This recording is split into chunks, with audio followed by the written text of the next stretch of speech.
Town planning complete हो गई थी। तो town planning, drainage system, domestic architecture खत्म हो गया ना।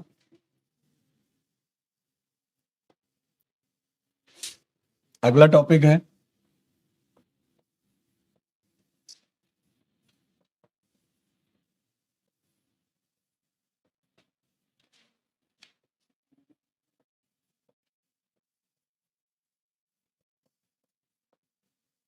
Trekking social differences. ठीक है, तो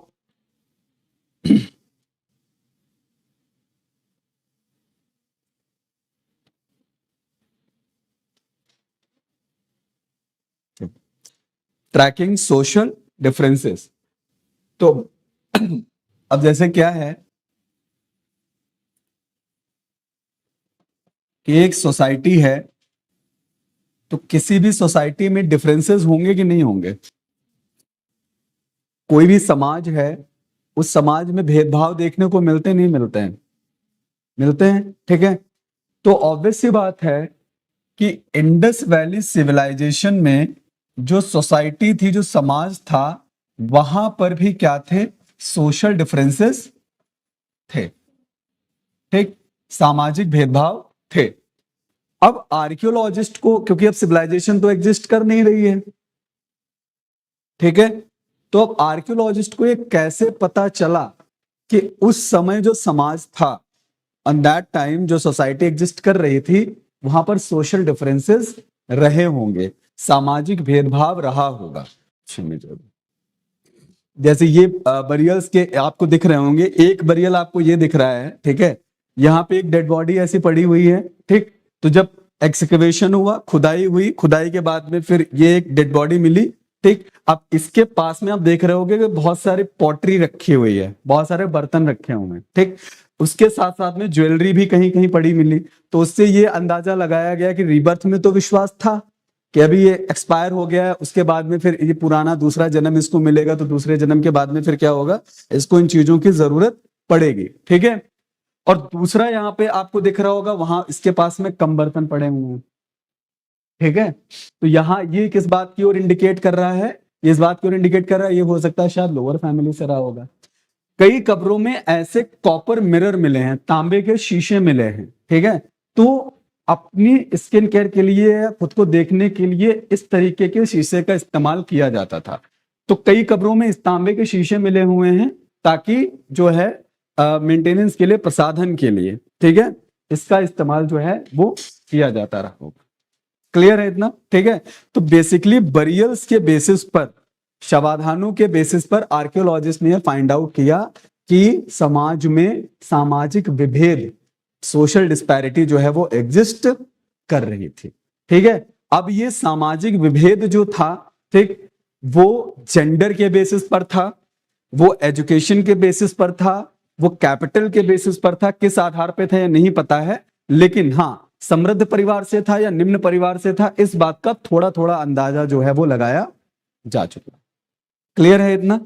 ठीक है, ठीक, अब जैसे कि अभी एक एक्सकवेशन जो चल रहा है अभी इस टाइम पे, इसके बारे में हमने आपको बताया था, सनौली का। कहां का? सनौली। ठीक है, तो सनौली में क्या है कि वहां पे भी कुछ बरियल्स मिले हैं, उसमें से कुछ बरियल्स ऐसे हैं जिनमें जो है ईंटों से बनाए गए। ठीक है, और दूसरा वहां पर तांबे के बहुत सारे हथियार मिले, तांबे के बहुत सारे क्या मिले, हथियार मिले। ठीक है, तो हथियार से मतलब ये है कि कहीं ना कहीं वो लोग जो सिनौली वाली सिविलाइजेशन में रहते थे, वॉरियर फैमिली से रहे होंगे। तो जो लोग वॉरियर फैमिली से थे, उनके कब्रों में क्या मिलते हैं, हथियार मिलते हैं। और दूसरी कब्रें ऐसी मिली हैं जहां पर हथियार के एविडेंसेस नहीं मिलते। इसका मतलब यह है कि कुछ कब्रें, लोग जिनके पास हथियार नहीं है, वो वॉरियर फैमिली से नहीं होंगे। ठीक है, और सिनौली में कुछ कब्रें ऐसे मिली हैं जहां पर औरतों को दफनाया गया था।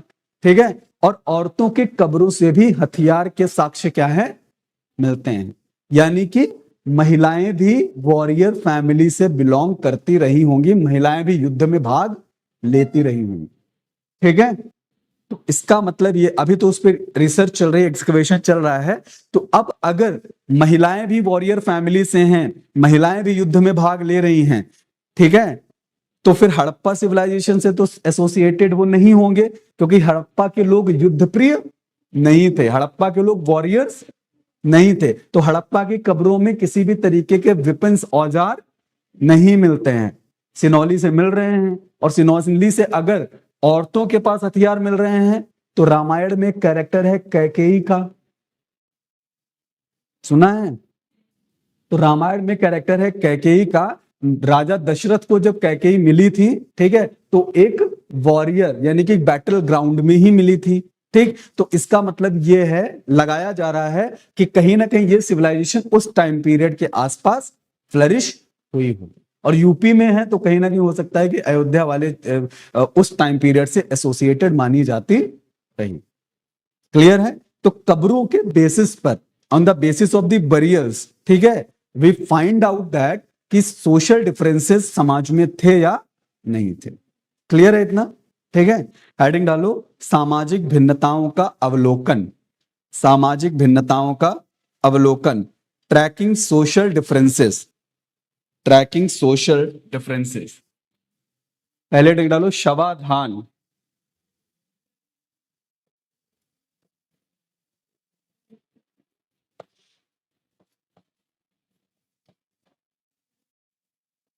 इंग्लिश में रहेगा बरियल्स, बरियल्स, ठीक है। इसमें लिखो archaeologist, archaeologist generally used the study of burials to find out about the socio-economic differences, socio-economic differences, सामाजिक एवं आर्थिक भिन्नताओं के बारे में, सामाजिक एवं आर्थिक भिन्नताओं के बारे में जानने के लिए पुरातत्वविद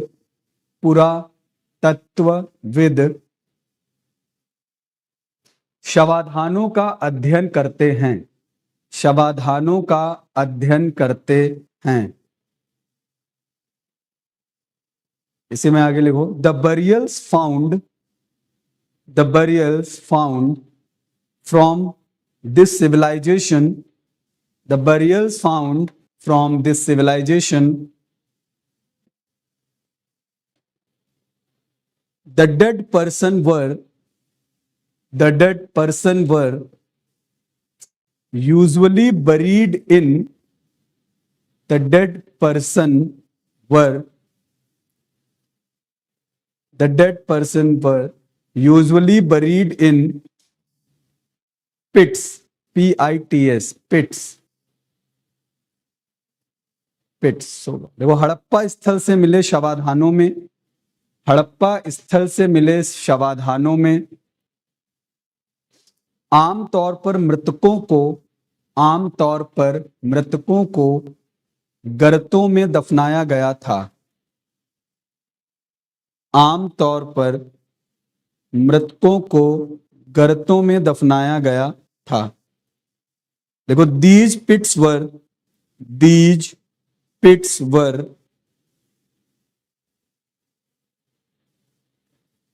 generally constructed using bricks, इन गर्तों का निर्माण सामान्यतः ईंटों के माध्यम से किया गया था, सामान्यतः ईंटों के माध्यम से किया गया था। ठीक है, देखो, somewhere the structure of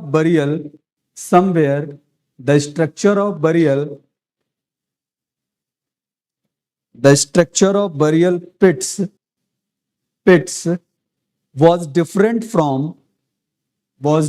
from each other each other. कहीं कहीं शवाधान गर्त की बनावट, कहीं कहीं शवाधान गर्त की बनावट एक दूसरे से भिन्न होती थी, एक दूसरे से भिन्न होती थी. Perhaps this differences, perhaps these differences indicate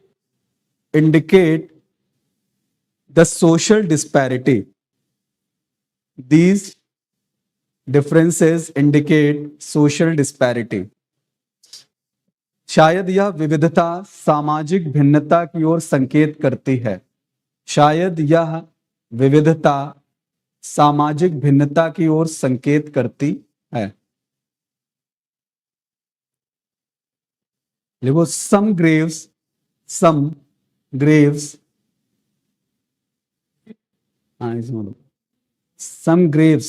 या burials दोनों लिख सकते हो. स्लैश करके burials भी लिख लो, ठीक है, slash burials. Some graves slash burials contained pottery and ornaments.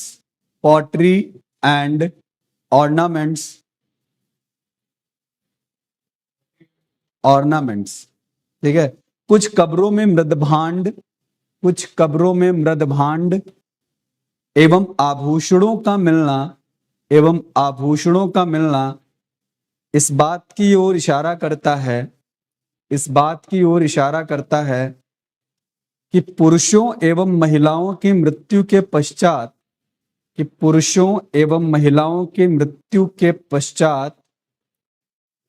इनका प्रयोग कुछ कब्रों में मृदभांडों एवं आभूषणों का मिलना इस बात की ओर इशारा करता है कि पुरुषों एवं महिलाओं की मृत्यु के बाद इनका प्रयोग किया जा सकता था. ऑर्नामेंट लिखा, indicate that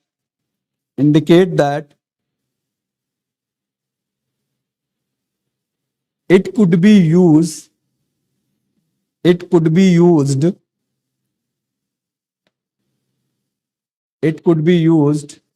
after life of men and women.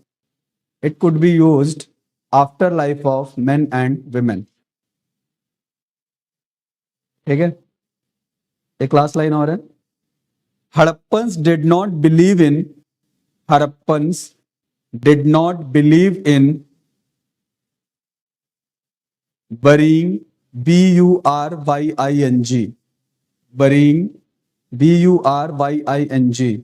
burying precious things with the dead. Harappa सभ्यता के लोगों का मृतकों के साथ बहुमूल्य वस्तुएं में विश्वास नहीं था. तो बहुत एक्सपेंसिव या बहुत प्रीसियस चीजें जो थी वो बरियल्स में नहीं रखी जाती थी. जो नॉर्मल चीजें थी उन्हीं को, ठीक है, डेड बॉडीज के साथ रखा जाता था. ठीक है. तो ये बरियल्स की चीजें.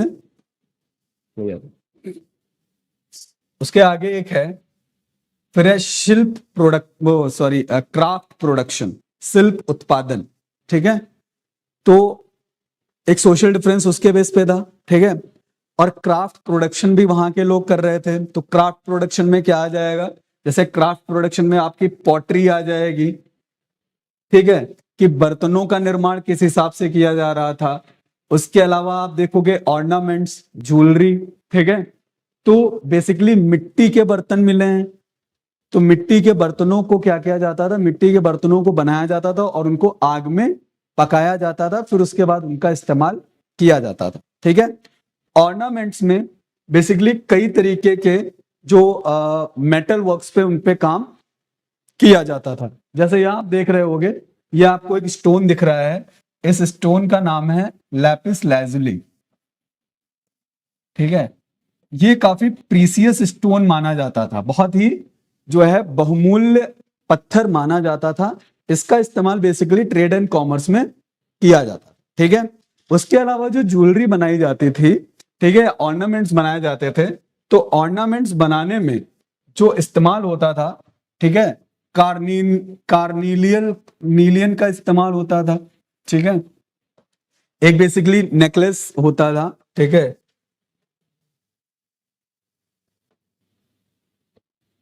जैसे आप ये देख रहे हो, ठीक है, तो इसमें ये जो बीड्स आपको दिख रही है, ठीक है, ये किसकी बनी हुई है? कार्नीलियन की बनी हुई है। तो उनका बेसिकली नेकलेस बनाने में या बैंगल्स बनाने में इन चीजों में इस्तेमाल होता था। इन सबके साथ में स्टेटाइट, क्वार्टाइज, कॉपर, गोल्ड, ठीक है, अलग अलग चीजों के मेटल्स, अलग अलग चीजों की धातुओं का इस्तेमाल जो है वो करते थे। पॉटरी बनाने में क्या था कि जैसे यहां पर आप देखोगे, ठीक है, ये जो पॉटरी दिख रही है, तो उसमें दो पॉटरी है। एक पॉटरी जो है वो कॉपर की बनाई गई है और दूसरी पॉटरी जो है वो ब्रॉन्ज की बनाई गई, ठीक है। तो पॉटरी बनाने के बाद में उसको फिर शेप दिया जाता था। शेप देने के बाद में फिर उस पर डिजाइनिंग करी जाती थी, ठीक है। और डिजाइनिंग जो होती थी, डिजाइनिंग बेसिकली होती थी, ज्योमेट्रिकल इमेजेस बनाई जाती थी उस पर। कौन सी इमेजेस थी? Geometrical images. ज्योमेट्रिकल इमेजेस क्या होती हैं?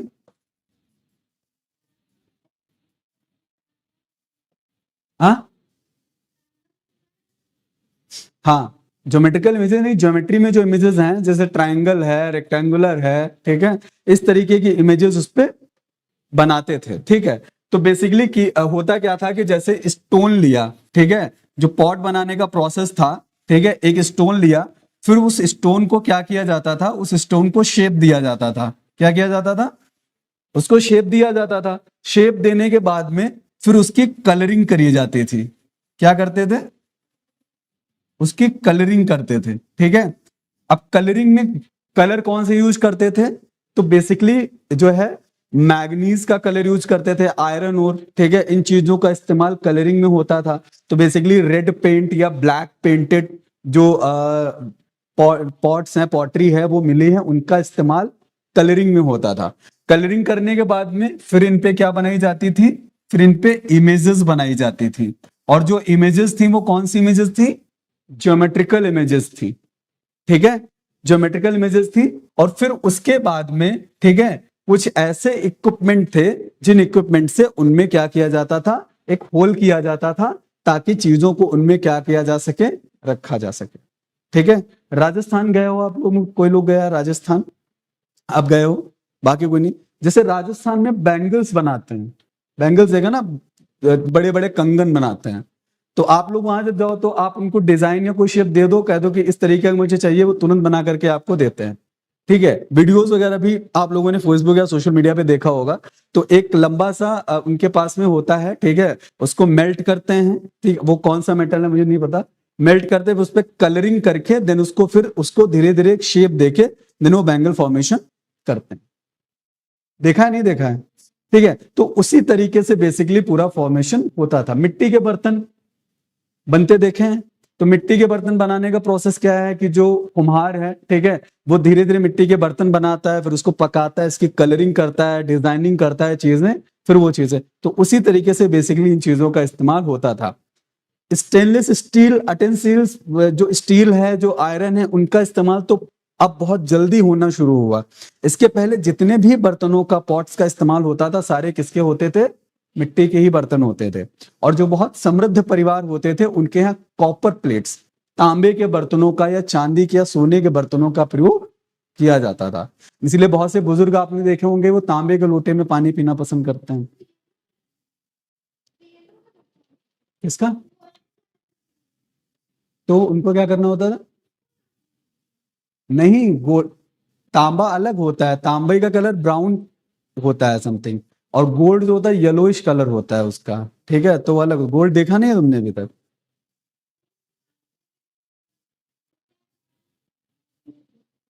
अच्छा, तो बेसिकली ये चीज, और स्टील का यूज तब होना शुरू हुआ जब जमशेदपुर में ठीक है। आयरन और इंडस्ट्रीज लगी, स्टील प्रोडक्शन होना ज्यादा शुरू हुआ, उसके बाद से फिर स्टील यूज होनी शुरू हुई। उसके पहले मिट्टी के बर्तन या फिर कांसे के बर्तनों का इस्तेमाल किया जाता था, ठीक है। तो बेसिकली जो है क्राफ्ट प्रोडक्शन में इन चीजों का इस्तेमाल किया जाता था, ठीक है। तो नेकलेस है, बैंगल्स हैं, वो बनती थी, ठीक है, एंकलेट्स बनती थी, पॉटरीज बनाई जाती थी, तो इस तरीके की चीजें वो इस्तेमाल करते थे। क्लियर है इतना? ठीक है, इसको भी लिख लेते हैं, हेडिंग डालो, क्राफ्ट प्रोडक्शन, शिल्प उत्पादन, शिल्प उत्पादन। इसमें लिखो the craft production, the craft production including bead making, BEAD, bead making, beads समझते हो क्या होता है? ठीक है, जैसे छोटे छोटे मनके होते हैं, ऐसे मोती होते हैं, ठीक है, उनको बीड्स बोलते हैं, ठीक है। Beads making, comma, shell cutting, shell cutting, comma, metal working, metal working, comma, seal making, metal working, comma, seal making, SEAL, seal making, and weight making, and weight making. Weight मतलब बांट वगैरह बनाना, ठीक है, उनकी डिजाइनिंग करना। It was also included in the craft production, ठीक है। तो शिल्प उत्पादन में मनके, शिल्प उत्पादन में मनके, कॉमा, मनके बनाना, मनके बनाना, कॉमा, शंख की कटाई करना, शंख की कटाई करना,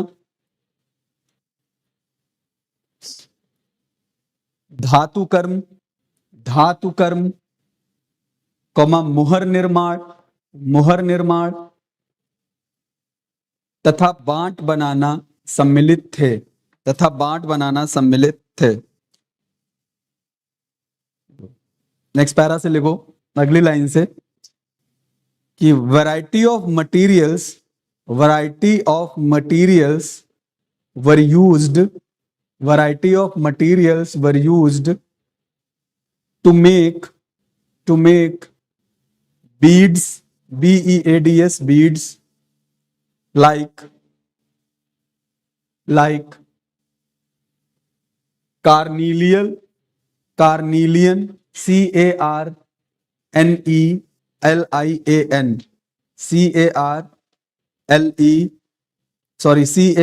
CARNELIAN, carnelian, comma, jasper, JASPER, jasper, comma, crystal, comma, crystal,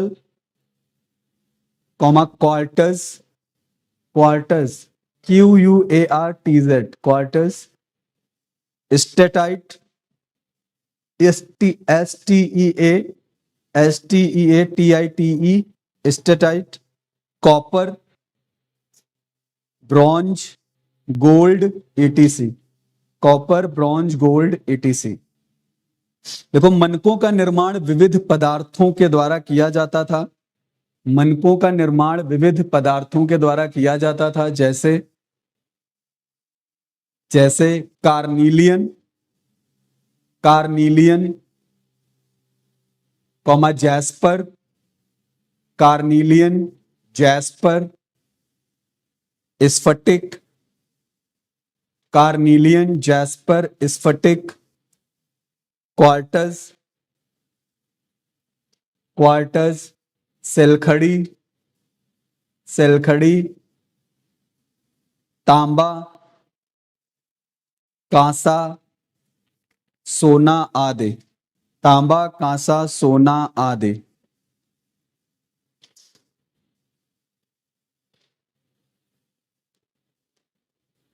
ठीक है, देखो, these beads, these beads, these beads, beads में apostrophe s लगेगा। these beads shapes were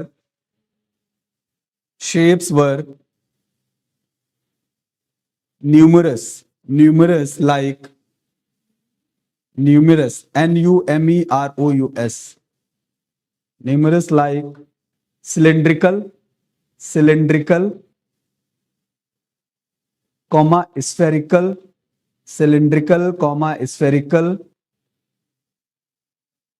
spherical, spherical, SPHERICAL, spherical and barrel shaped, BARREL, and barrel shaped, BARREL, barrel shaped. देखो यह मन के विभिन्न आकार के होते थे, यह मन के विभिन्न आकार के होते थे, जैसे जैसे चक्राकार, चक्राकार, कॉमा बेलनाकार, बेलनाकार, कॉमा गोलाकार आदि, गोलाकार आदि।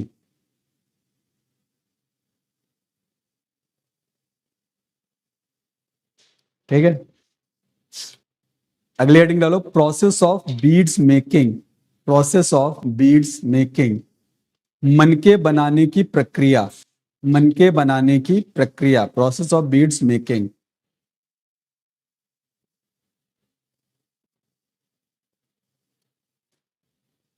ठीक है, इसमें एक बुलेट पॉइंट्स में लिखना है। पहला पॉइंट लिखो,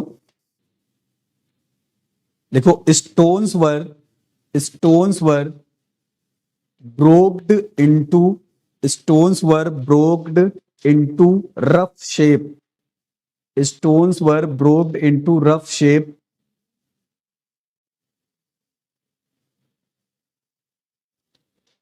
ठीक है, रफ शेप। फिर उसके नीचे एरो लगाओ, ऐसा वाला एरो इसी लाइन के नीचे, ये वाला, ठीक है। उसमें लिखो ग्राइंडिंग एंड पॉलिशिंग, हाँ ऐसा एरो देखे, इस लाइन के नीचे एरो देखे, फिर लिखो grinding and polishing, grinding and polishing, ठीक है।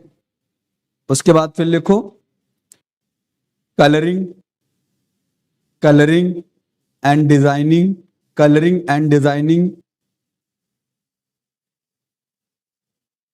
फिर एरो देके लिखो इसी के नीचे drilling, drilling, DRILING, drilling, drilling, ठीक है।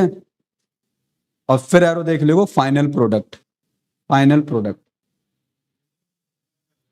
फाइनल प्रोडक्ट, ठीक है। तो प्रोसेस है कि पहले स्टोन लिया, ठीक है, उसको रफ शेप में बनाया, रफ शेप के बाद उसकी फिर ग्राइंडिंग करी, पॉलिशिंग करी, कलरिंग, डिजाइनिंग, और फिर जैसे ये है, ठीक है, इसको थोड़ा फिर उसमें छेद किया, और उसके बाद में फिर उसको किसी धागे उसमें डाल के फाइनल उसको प्रोडक्ट बना दिया। नेकलेस बनाना है, बैंगल बनाना है, व्हाटएवर कोई भी चीज है उस प्रोसेस में बना देगी, ठीक है।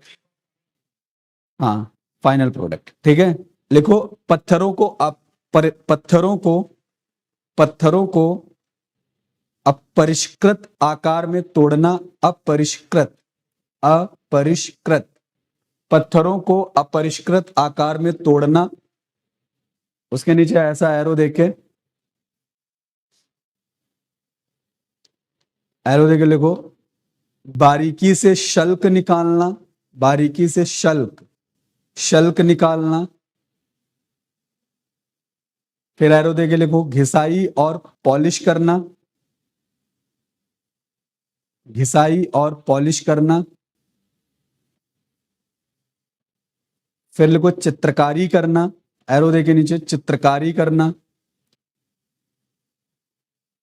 फिर अंतिम रूप देना, अंतिम रूप देना, ठीक। एक अलग से नोट करके लिखो, नोट लिखो drilling equipments, drilling equipments have been found, drilling equipments have been found at Chanhudaro, Chanhudaro, Lothal, CHANHUDARO,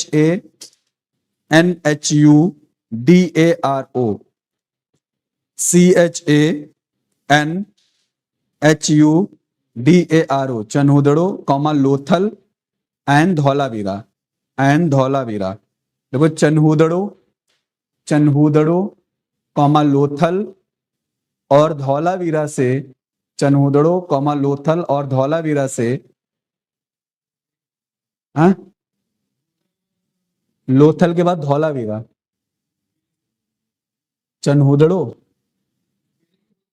CHA, अच्छा चनहुदड़ो के बाद धौलावीरा DHAULAVIRA,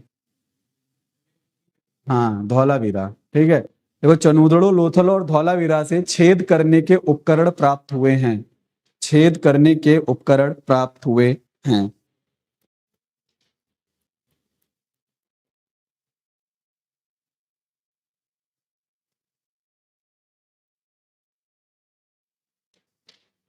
ठीक,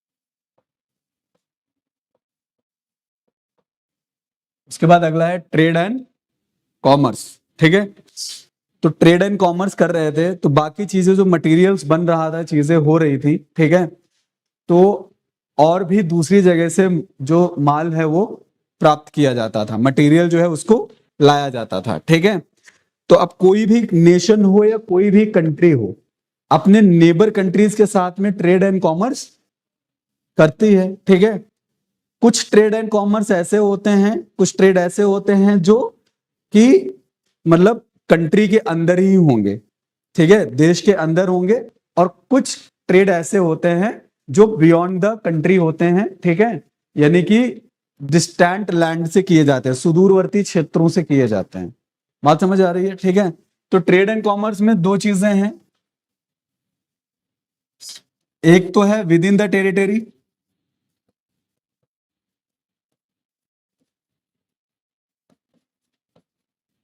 और दूसरा है बियॉन्ड द टेरिटरी।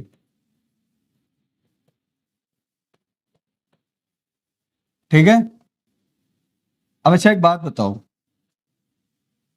जैसे इंडिया की इतनी पॉपुलेशन है, ठीक है, तो बहुत सारी चीजें जो हैं हमें बाहर भेजनी ही नहीं चाहिए, एक्सपोर्ट नहीं करना चाहिए, हमें उनका कंजप्शन अपनी ही कंट्री में करना चाहिए।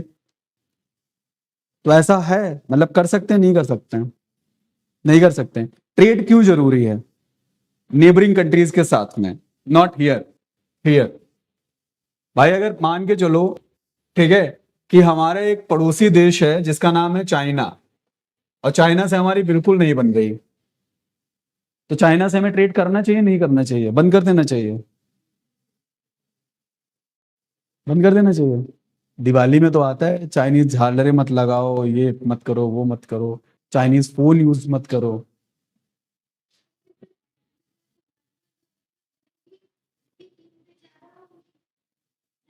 तो भारत में जो बनेगा वो सस्ता होगा, महंगा कहाँ होगा वो?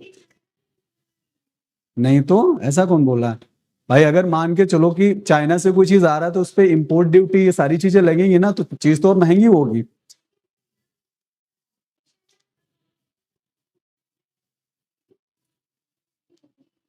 तो ऐसा तो नहीं भाई, अभी देखो कि इंडिया में अगर देखा जाए तो टाटा है, टाटा के प्रोडक्ट मतलब है, टाटा की ऑटोमोबाइल सेक्टर में भी है, गाड़ियां भी टाटा बनाता है, बहुत सारी सर्विसेज हैं, तो उतनी पॉपुलेशन तो क्या है, तो वो मैन्युफैक्चरिंग कर रहे हैं, प्रोडक्शन कर रहे हैं, तो लोगों को चीजें सप्लाई कर लेंगे उसी लेवल पे। ठीक है, अगर इंडिया में प्रोडक्शन हो रहा है किसी चीज का तो महंगा तो नहीं होगा, वो तो सस्ता होगा। ठीक है, कंपेयर टू कि अगर कोई इंपोर्टेड गुड्स आता है, आप बोलते हो ना इंपोर्टेड घड़ी है, इंपोर्टेड पैंट है, वो महंगी होती है क्योंकि उसमें इंपोर्ट ड्यूटी, ट्रांसपोर्टेशन कॉस्ट, बहुत सारी चीजें ऐड होके वो पहुंचता है, तब तक वो बहुत महंगा। जैसे आईफोन है, आईफोन इतना महंगा क्यों है? क्योंकि इंपोर्टेड गुड्स हैं, आईफोन की मैन्युफैक्चरिंग इंडिया में तो होती नहीं है। ठीक है, तो ये चीजें हैं, तो आईफोन अब इसी तरीके का, अब जैसे कि चाइना है, जापान है, जापान में बहुत सारी चीजें हैं, वो अपनी मैन्युफैक्चरिंग खुद ही करते हैं वहीं पे ही। ठीक है, तो वो चीजें अलग है। तो ये बताओ कि बाकी कंट्रीज के साथ में ट्रेड क्यों होना जरूरी है? रिलेशंस हमारे अच्छे बने रहे। भाई अगर हम उनके यहाँ कुछ भेज रहे हैं तो उनके यहाँ से भी तो कुछ मंगा रहे हैं, ऐसा हो रहा कि नहीं हो रहा? जो फॉरेन करेंसी है वो एक्सचेंज हो रही नहीं हो रही है, तो इससे हमारा फॉरेक्स रिजर्व जो है, ठीक है, वो मजबूत हो रहा है कि नहीं हो रहा है? इसी वजह से ट्रेड कर रहे हैं, ठीक है। तो बहुत सारी चीजें ऐसी हैं जो हमारे यहाँ नहीं होती हैं, तो हमने अमेरिका से ले लिया, ठीक है। अमेरिका में बहुत सारी चीजें ऐसी जो नहीं होती, तो हमने उनको वहां पहुंचा दी, ठीक है। तो रिलेशन अच्छे बिल्डअप करने के लिए हम इस चीज का प्रयोग करते हैं। जैसे जैसे इंडिया को क्या था कि अफगानिस्तान से अपने अफगानिस्तान से अपने रिलेशन अच्छे करने थे, ठीक है। तो अब अफगानिस्तान कहां पड़ता है? पाकिस्तान के ऊपर, ठीक है। पाकिस्तान वाला एरिया है, देन उसके बाद क्या है? अफगानिस्तान है। तो अगर आप अफगानिस्तान जाएंगे तो पाकिस्तान होके जाएंगे, पाकिस्तान से संबंध अच्छे चल नहीं रहे हैं, ठीक है।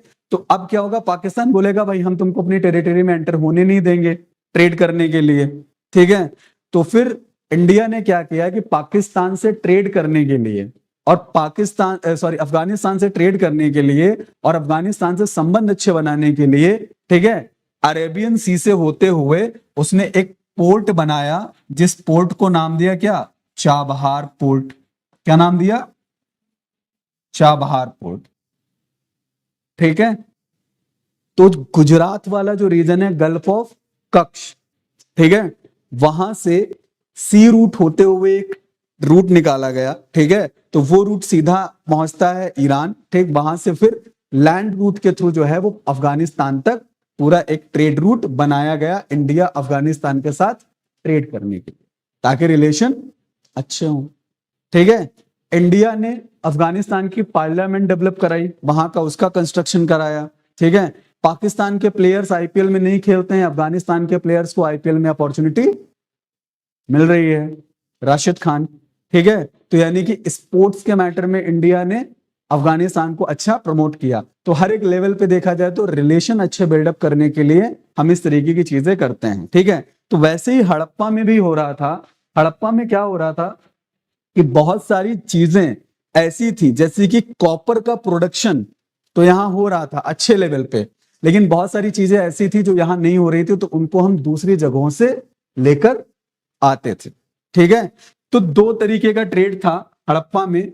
एक तो ट्रेड ऐसा था जो विद इन टेरिटरी हो रहा था। विद इन द टेरिटरी कैसे हो रहा था कि जैसे इंडिया में, तो यानी कि हड़प्पा सिविलाइजेशन जो है वो कहां है? पंजाब में, ठीक है।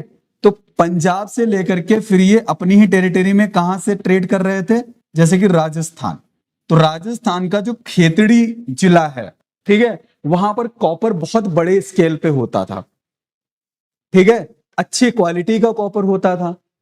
और यहां पर क्या है, हड़प्पा वाले जोन में जैसे कि स्टेटाइट अच्छे लेवल में हो रहा है, ठीक है। तो वो उन्होंने इनको दे दिया और यहां से अच्छी क्वालिटी का कॉपर जो है वो ले लिया, ठीक है। तो जैसे नागेश्वर और बालाकोट जगह है, तो नागेश्वर और बालाकोट से बेसिकली किस चीज को लेके आते थे?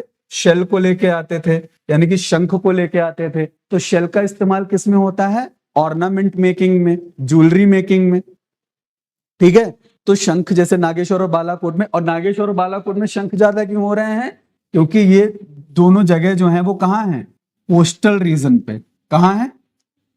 कोस्टल रीजन में। शेल्स कहाँ मिलते हैं ज्यादा? कोस्टल रीजन में मिलते हैं ना, शंख बोलते हैं जिसको, ठीक है। तो नागेश्वर और बालाकोट से क्या हो रहा है कि भाई जो है शेल वो आ रहे हैं, ठीक है। शोरतुघई जो कहाँ है? अफगानिस्तान में है। क्या है?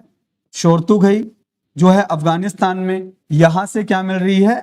Lapis lazuli. क्या है?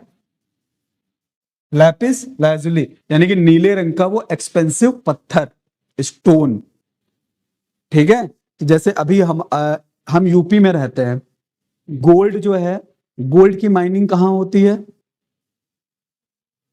केजीएफ, कोलार गल्फ है ना, जो वहां पे होती नहीं होती है? साउथ इंडिया में, केरला में, कर्नाटका वाले जोन में उधर, ठीक है।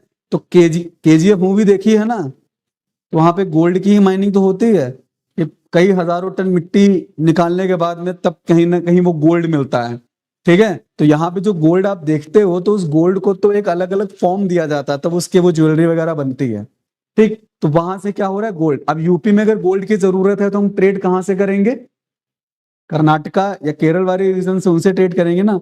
आयरन ओर सबसे ज्यादा कहाँ है? झारखंड में, ठीक है। तो स्टील प्रोडक्ट्स या स्टील प्लांट से जो हमें अगर चीजें मंगानी है तो हम कहां से मंगाएंगे? झारखंड से, जमशेदपुर से मंगाएंगे। बात समझ आ रही है? इंडिया में गुजरात में, ठीक है, टेक्सटाइल इंडस्ट्री बहुत ज्यादा है, तो अगर हमें टेक्सटाइल मंगाना है तो हम कहां से मंगाएंगे? गुजरात से मंगाएंगे। गुजरात में टेक्सटाइल हब किसे बोला जाता है? सूरत को, इसको बोला जाता है, सूरत को बोला जाता है। तो इसी तरीके से हर एक जगह है जहां पे हर एक चीज का, स्पेसिफिक चीज का प्रोडक्शन अच्छे स्केल पे होता है, ठीक है। तो हम क्या करते हैं, हमारे यहाँ जो ज्यादा है वो हम उनको देते हैं और वहां से जो ज्यादा है वो हम लेते हैं। तो इसी वजह से नागेश्वर, बालाकोट कोस्टल रीजन से शेल आ रहा है, ठीक है। शोरतुगाई अफगानिस्तान से क्या आ रहा है? लैपिस लाजुली, लाजवर्द, मणि, ठीक है। और लोथल से किसका ट्रेड हो रहा है? लोथल से ट्रेड हो रहा है कार्निलियन का। लोथल से ट्रेड किसका हो रहा है? कार्निलियन का, ठीक है। और वहीं राजस्थान और गुजरात से स्टेटाइट मंगाई जा रही है, ठीक। राजस्थान और गुजरात से स्टेटाइट आएगी और राजस्थान से जितने भी मेटल्स वाली चीजें हैं, अभी सारा लिखा देंगे, ठीक है। तो राजस्थान से जो मेटेलिक चीजें हैं वो कहां से आ रही हैं? राजस्थान से आ रही हैं, क्योंकि राजस्थान में कॉपर का प्रोडक्शन ज्यादा हो रहा है। तो मेटल सबसे ज्यादा कहां मिल रहा है? राजस्थान में। तो यानी कि एक सिविलाइजेशन, ठीक है, जो कि पंजाब वाले रीजन में फ्लरिश हुई है, ठीक है, उसका ट्रेड कहां से चल रहा है? इधर अफगानिस्तान से भी उसका ट्रेड चल रहा है, इधर राजस्थान से भी उसका ट्रेड चल रहा है, इधर गुजरात से भी उसका ट्रेड चल रहा है। यानी कि जितने भी इधर के रीजन्स हैं उन सबके साथ में ओवरऑल ट्रेड जो है वो हो रहा है। और दूसरा, साउथ इंडिया में अगर आप आ जाओ तो नागेश्वर और बालाकोट में भी उसका ट्रेड हो रहा है, ठीक है। तो अब ये पता कैसे चला कि इन इन जगहों पर ट्रेड किया जाता हो? ठीक, जैसे आर्कियोलॉजिस्ट तो गए बाद में, तो उनको कैसे पता कि हड़प्पा सभ्यता के लोग, चनबुदड़ों के, मोहनजोदड़ो के, लोथल के, धौलावीरा के, ये सब लोग जो है इन इन जगहों से ट्रेड करते होंगे? कैसे पता चला? आ? कौन से, किस चीज के? हाँ, वो तो मिले थे, तो वो तो एग्रीकल्चर वगैरह चीजें क्लियर हैं, ये सारी चीजें मिली। पता कैसे चला? इनके मिलने से कैसे जाना होगा कि हाँ ये ट्रेड होता होगा इनका? जैसे कई चीजें हैं, अब यहां से अगर मान के चलो कि हड़प्पा एक शहर है, ठीक है, या दूसरा कोई शहर ले लेते हैं, लोथल शहर है, ठीक है। लोथल में सबसे ज्यादा किसका प्रोडक्शन हो रहा है? कार्निलियन का हो रहा है। मेटल्स में बात करते हैं, ठीक है, कार्निलियन का प्रोडक्शन हो रहा है, ठीक है। अब वही दूसरी जगह क्या है? दूसरी जगह है हड़प्पा, ठीक है। अब हड़प्पा में कार्निलियन का प्रोडक्शन उतना ज्यादा नहीं है। बात आई समझ में? हड़प्पा में जो प्रोडक्शन हो रहा है किसी दूसरी चीज का हो रहा है, सपोज दैट कि क्वार्टर्स का जो है प्रोडक्शन हो रहा है, ठीक है। अब यहां से ये जब जाएंगे तो बार्टर सिस्टम चल रहा है मीडियम ऑफ एक्सचेंज के लिए। तो इन्होंने क्या किया कि भैया कहा कि क्वार्टर्स आप हमसे ले लो और कार्निलियन हमको दे दो। तो हड़प्पा में जो क्वार्टर्स बहुत मैक्सिमम लेवल पे प्रोडक्शन हो रहा था, उसके एविडेंसेस यहां मिल गए, इसके एविडेंसेस यहां मिले, ठीक है। तो इस वजह से आइडिया लगाया गया कि भाई ऐसा है कि ये एक दूसरे से ट्रेड करते होंगे, मीडियम ऑफ एक्सचेंज इनका चलता होगा। जैसे राजस्थान के खेतड़ी में, ठीक है, यहाँ पे अच्छी क्वालिटी का कॉपर मिल रहा है, तो अब ये कॉपर जो है यहां भी देखने को मिल रहा है, मोहनजोदड़ो में भी देखने को मिल रहा है, ठीक है। और इनकी कुछ चीजें वहां देखने को मिल रही हैं। शोरतुगाई अफगानिस्तान में लैपिस लाजुली सबसे ज्यादा है, तो लैपिस लाजुली के एविडेंसेस कहां मिल रहे हैं? हड़प्पा में, मोहनजोदड़ो में, चनूदड़ो में, धौलावीरा में, राखीगढ़ी में, कालीबंगा में, बहुत सारे शहरों में मिल रहे हैं। इसका मतलब कि वहां से इनका ट्रेड चलता हो, ठीक है। तो यानी कि एक जगह के दूसरी जगह के एविडेंसेस मिलना, इट इंडिकेट्स दैट कि हम उनका जो है ट्रेड नियर बाई जो एरियाज थे उनके साथ में चल रहा था, ठीक। अभी जैसे हम अमेरिका से ट्रेड करते हैं तो हमारे फॉरेक्स रिजर्व में डॉलर तो होगा, ठीक है। और यहाँ के लोग अमेरिका जाते हैं तो इंडियन करेंसी उनके पास होगी, ठीक। तो अभी सिविलाइजेशन डिक्लाइन कर जाए, बहुत सालों बाद चीजें हो, तो बहुत सारी इंपोर्टेड चीजें यहां मिलेंगी, जैसे कि आईफोन। आईफोन का मैन्युफैक्चरिंग इंडिया में तो होता नहीं है, ठीक है। तो इंडिया में आईफोन के एविडेंसेस कम मिलेंगे, और अब्रॉड में जहां मैन्युफैक्चरिंग हो रही वहां पे उसके एविडेंसेस ज्यादा मिलेंगे। तो ऐसा माना जाएगा कि हाँ भाई ऐसा है कि इनके यहाँ प्रोडक्शन होता था और इंडिया में भी था, इट मींस कि आईफोन के बेसिस पर इनका ट्रेड यहाँ पे होता हो, ठीक है। यहाँ की कोई और चीज वहां ज्यादा मिलेगी, जैसे इंडिया में यूपीआई चलता है, ठीक। आप ऑनलाइन ट्रांजेक्शन करते हो, यूपीआई है। ऐसी बहुत सारी कंट्रीज हैं जहां पर इंडिया ने यूपीआई फैसिलिटी उनको दी हुई है। तो यूपीआई जो है, यूनिफाइड पेमेंट इंटरफेस जो है, वो इंडिया की इनोवेशन है, ठीक है। अदर कंट्रीज में यूपीआई जैसा सिस्टम नहीं चलता है। तो अगर कोई भी यूपीआई स्टार्ट करना चाहता हो तो इंडिया से बोलता है कि अपने जैसा सिस्टम हमारे यहाँ भी आप स्टार्ट कर दो, ठीक है। तो अब मान के चलो, यहाँ तो हर गली मोहल्ला नुक्कड़ सब्जी की दुकान हर जगह पे क्यूआर कोड रखा हुआ है, वहां कुछ दुकानों पे रखा होगा, ठीक है। तो लोग बोलेंगे कि अच्छा वहां पे इसका इनोवेशन था, वहां पे ज्यादा इस्तेमाल किया जाता था, यहाँ कम किया जाता था, तो हो सकता है कि ये आइडिया वहीं से लिया गया हो। बात समझ आई, ठीक है। तो इस तरीके की चीजें जो हैं, इनके बेसिस पे आइडिया लगाया गया कि हाँ, अलग अलग लोगों के साथ में ट्रेड किया जाता होगा, चूंकि बार्टर सिस्टम था, ठीक है। तो इस वजह से यहाँ की चीज वहां और वहां की चीज यहां देखने को मिलती है। क्लियर है इतना, ठीक है। तो इसमें कर लेते हैं, इसमें हेडिंग डालो, मेन बीच में सेंटर हेडिंग देना देना स्ट्रैटेजीज फॉर प्रोक्योरिंग मटीरियल्स।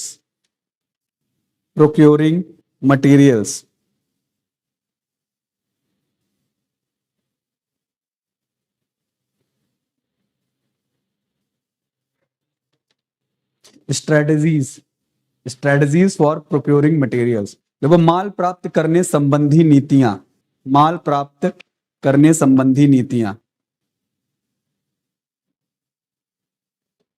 माल प्राप्त करने संबंधी नीतियां, ठीक है। उसी के नीचे दो एरो बनाने हैं, एक ऐसे और एक ऐसे, ठीक है। इस साइड लिखना, इस साइड लिखना है from materials from subcontinent and beyond, materials from subcontinents and beyond. Hindi में लिखो इधर, उपमहाद्वीप तथा उसके आगे से आने वाला माल, उपमहाद्वीप तथा उसके आगे से आने वाला माल।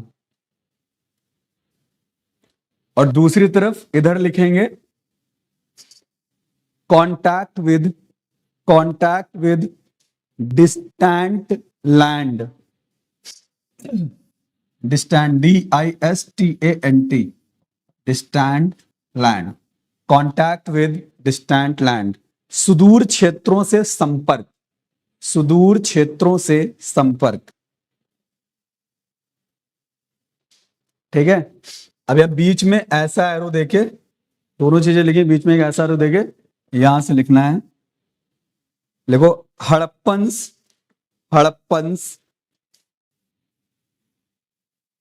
procured materials for craft production in various places of subcontinent, देखो हड़प्पावासी शिल्प उत्पादन के लिए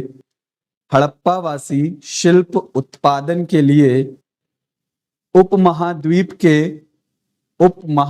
के विभिन्न स्थानों से माल प्राप्त करते थे, एग्जाम्पल लिखो, एग्जाम्पल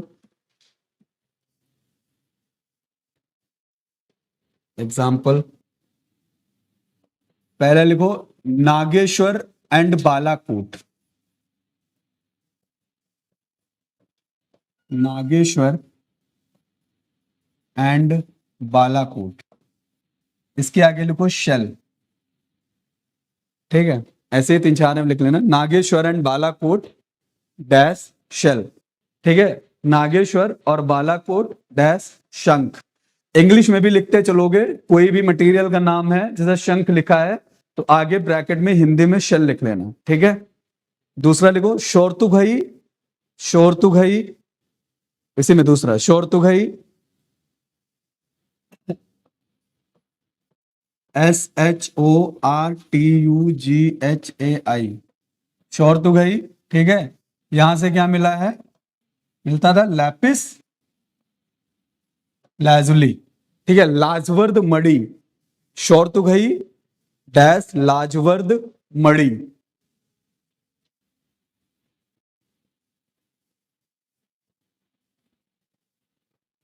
लाजवर्द मणि,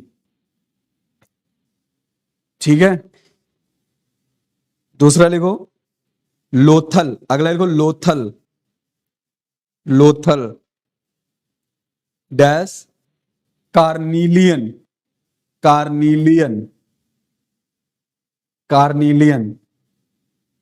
फिर है south Rajasthan, south Rajasthan and north Gujarat, south Rajasthan and north Gujarat. देखो दक्षिणी राजस्थान और उत्तरी गुजरात, दक्षिणी राजस्थान और उत्तरी गुजरात। सेल खड़ी, सेल खड़ी, steatite, steatite, STEATITE, STEATITE, steatite. फिर है राजस्थान, राजस्थान धातु मेटल, राजस्थान धातु मेटल।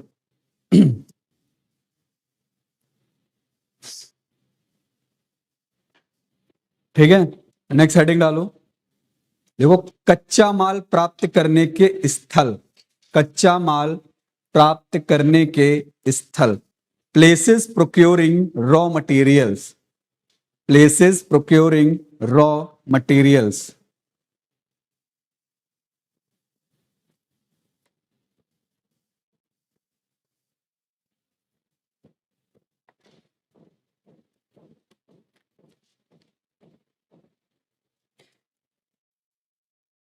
ठीक है, कि कच्चा माल कहां से प्राप्त करते थे, तो उसमें लिखो, लिखो Khetri, Khetri region, KHETADI, Khetri reason.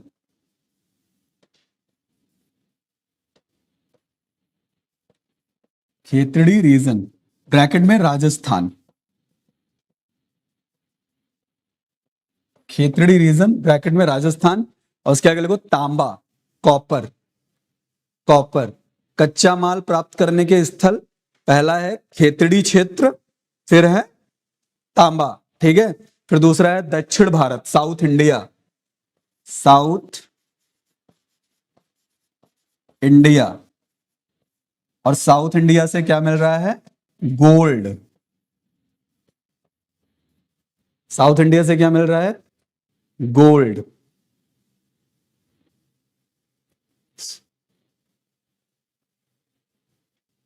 ठीक है,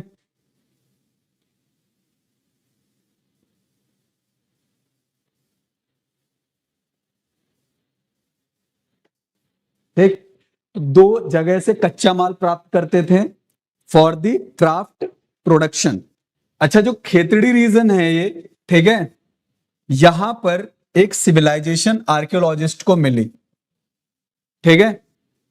राजस्थान के खेतड़ी रीजन में भी एक सिविलाइजेशन उस समय में एग्जिस्ट कर रही थी, ठीक है, जिस सिविलाइजेशन को आर्कियोलॉजिस्ट ने नाम दिया गणेश्वर,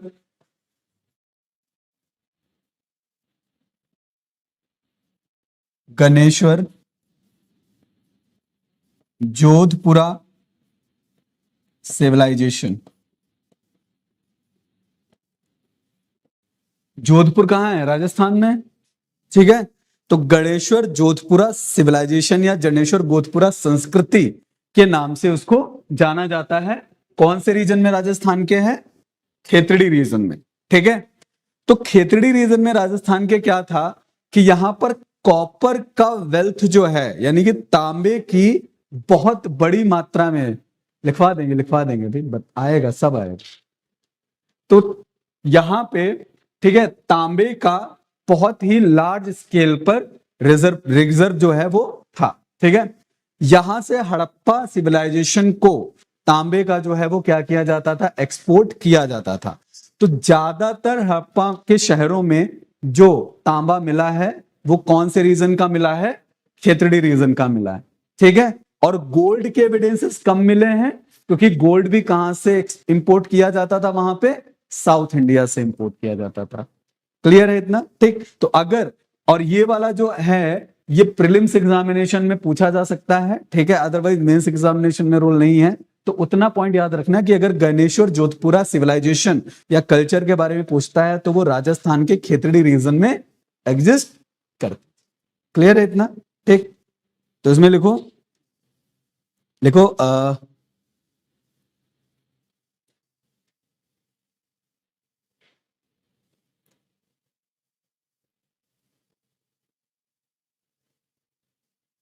उपरोक्त क्षेत्रों से माल प्राप्त करने के लिए, उपरोक्त क्षेत्र मतलब कौन, खेतड़ी और साउथ इंडिया। ठीक है, उपरोक्त क्षेत्रों से माल प्राप्त करने के लिए अभियान भेजे जाते थे,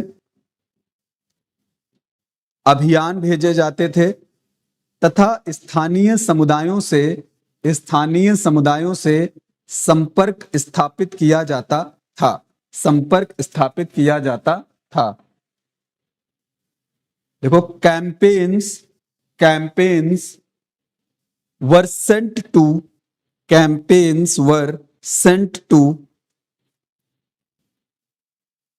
procure goods from above areas and established communication with local community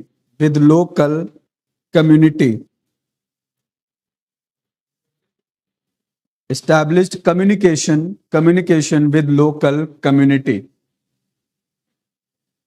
ठीक है, तो ट्रेड करने के लिए बेसिकली क्या करते थे, कैंपेन्स भेजते थे, या लोकल कम्युनिटी के जो लोग थे उनके साथ में बातचीत जो है वो की जाती थी। ठीक है, जैसे आज के कॉन्टेक्स्ट में आप देखो, ठीक, जैसे मोदी जी क्या हुआ, किसी भी फॉरेन ट्रिप पर गए, मोदी जी कहां गए, किसी फॉरेन ट्रिप पर गए। सपोज मान लो कि मोदी जी फॉरेन ट्रिप पर गए, कहां, जापान। कहां गए, जापान गए। जापान में मोदी जी ने ट्रेवल किया, किसमें, बुलेट ट्रेन में। किसमें ट्रेवल किया, बुलेट ट्रेन में। अब मोदी जी क्या कहेंगे, जापान के जो पीएम हैं, ठीक है, उनसे कहेंगे कि हमारे यहाँ भी बुलेट ट्रेन चलवा दो, क्या प्रोसेस है, क्या चीजें हैं। ठीक है, तो बोलेंगे कि चलो ठीक है, हमारे यहाँ चल रही है, आपके यहाँ भी हम इन्वेस्ट कर देंगे बुलेट ट्रेन में, और इतना इतना खर्चा ये चीजें आएंगी, इस बेसिस पे वो चीज आपके वहां पे डेवलप हो जाएगी।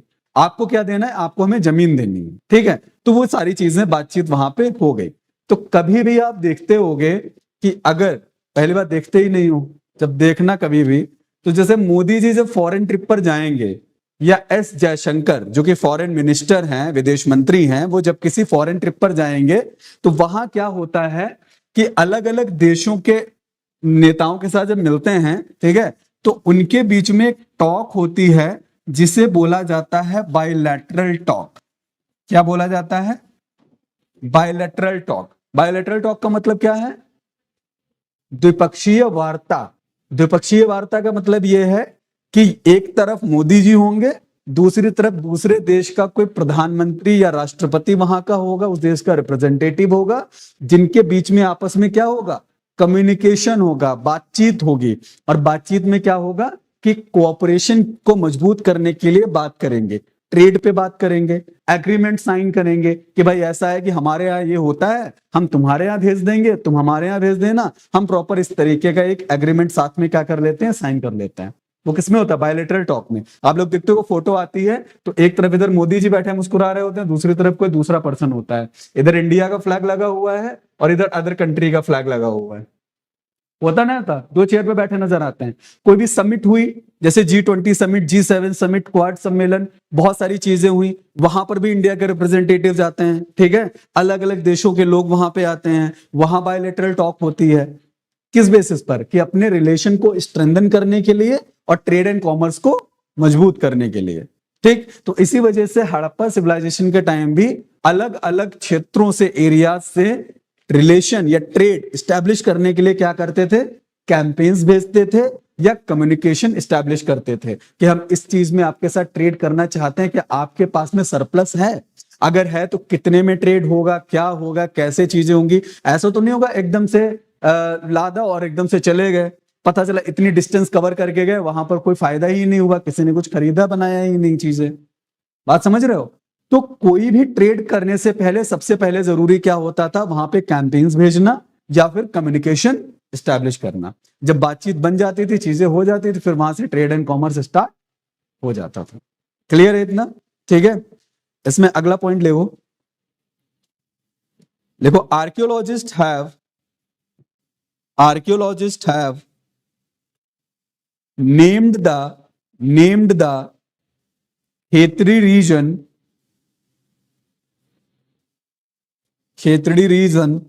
as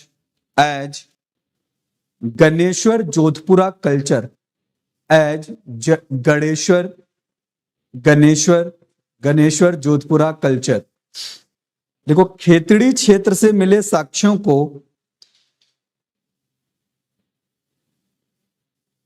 पुरातत्वविदों ने गणेश्वर जोधपुरा संस्कृति का नाम दिया।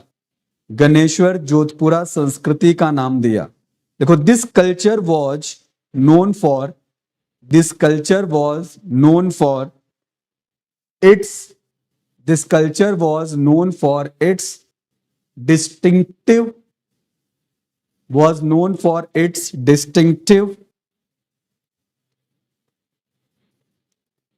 pottery style, and unusual wealth of copper। देखो, यह संस्कृति अपने विशिष्ट मृद भांडों तथा तांबे की असाधारण संपदा के लिए जानी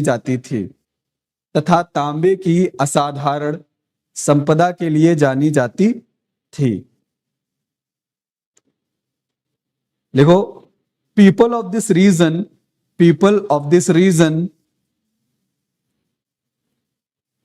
export copper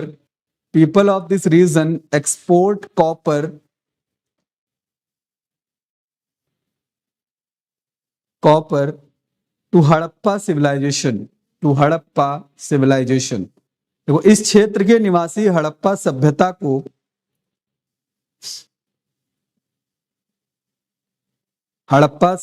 को तांबे का निर्यात करते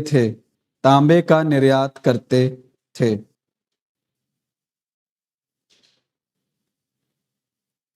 ठीक है।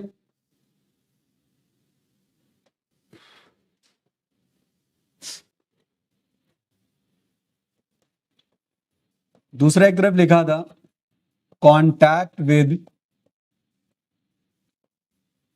Distant land. ठीक है। तो यहां पे अलग अलग, अभी तो एक with in the territory trade हो रहा है, राजस्थान, गुजरात, शोर दुबई, अफगानिस्तान, आसपास के ही रीजन है। अब ट्रेड कुछ ऐसी जगहों पे हो रहा है जो कि वहां से बहुत दूर हैं। ठीक है, जैसे ओमान, कहां से ट्रेड हो रहा है? ओमान के साथ ट्रेड हो रहा है। ठीक है। दूसरा ट्रेड किसके साथ हो रहा है? वही के कॉन्टेम्परेरी सिविलाइजेशन है जिसका नाम क्या है? मेसोपोटामिया के साथ में ट्रेड स्टैब्लिश हो रहा है। ठीक है। तो अब दूर के जो क्षेत्र हैं, जो डिस्टेंट एरियाज हैं, उनके साथ में ट्रेड जो है स्टैब्लिश्ड है। जैसे ओमान के साथ ट्रेड होता था तो कैसे पता चला? कि जो ओमानी कॉपर था, ओमानी कॉपर के एविडेंसेस कहां मिले हैं? हड़प्पा सिविलाइजेशन में मिले। ठीक है, तो ओमान के साथ उस बेसिस पे ट्रेड था।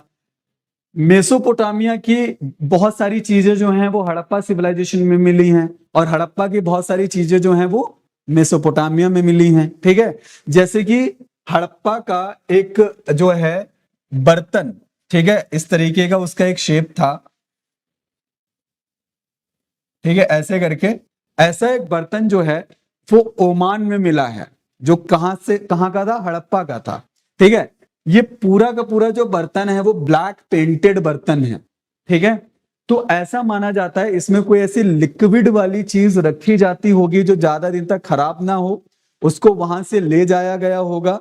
ठीक है, एज अ गिफ्ट ले जाया जा सकता है, या as a medium of exchange ले जाया गया होगा। ठीक है, वहां पे ले जाया जाता होगा, और वहां से फिर वो चीजें जो उनको लेनी होती हैं वो लेके वापस चले आते हैं। क्लियर है? अब ये क्या, अब जैसे कि ओमान या मेसोपोटामिया जो है ये बहुत ही दूरी पे बसे हुए हैं, तो वहां तक जाने के लिए ट्रांसपोर्टेशन यानी कि आवागमन के लिए किस चीज का इस्तेमाल करते होंगे। ठीक है, तो उसके लिए क्या है कि कुछ एविडेंसेस ऐसे मिले हैं, कुछ सील्स, हाँ ये जैसे बर्तन है, ठीक है, इसके एविडेंसेस जो हैं, ठीक, तो ये कहां मिले हैं, ओमान से मिले हैं। कहां से मिले, ओमान से। तो ये हड़प्पा से ओमान क्या किए जाते थे, ले जाए जाते थे। ठीक, ट्रेड एंड कॉमर्स जो होता था वो किसके थ्रू होता था, बोट के थ्रू होता था। किसके थ्रू, बोट यानी कि नाव के थ्रू होता था। नाव के बारे में कैसे पता चला, क्योंकि ये एक सील है, एक मोहर है, जिस पर किसकी डिजाइन बनी है, नाव की डिजाइन बनी हुई है। किसकी बनी है, नाव की डिजाइन बनी है, बोट बनी हुई है। ठीक है, तो इससे आइडिया ये लगा कि जो डिस्टेंट लैंड से ट्रेड होता था वो किससे होता था, नाव से होता था। अब अच्छा, सील यानी कि स्टैंप या मोहर पे नाव क्यों बनाई गई, तो जैसे मान लो कि हड़प्पा से कोई सामान भेजना है ओमान के लिए या मेसोपोटामिया के लिए, तो उस सामान को क्या किया गया, पैक किया गया।